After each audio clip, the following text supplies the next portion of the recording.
Good morning, dear teachers. I'm number 2. Today I will tell you a story. Have you ever heard a strange noise and wondered what's that noise? Get ready, because my story will be really fun. What a wonderful day! It's my name time. Tweet, tweet, tweet, tweet. Who's making that tweet? I'm trying to see. It's not a fish. It must be the bird. Oh, oh, who's making that bark?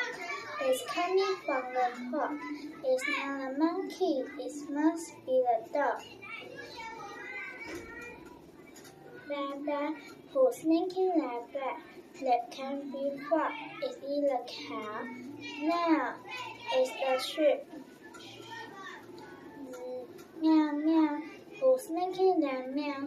Do you want to play with me? Is it a horse? No, it's a cat.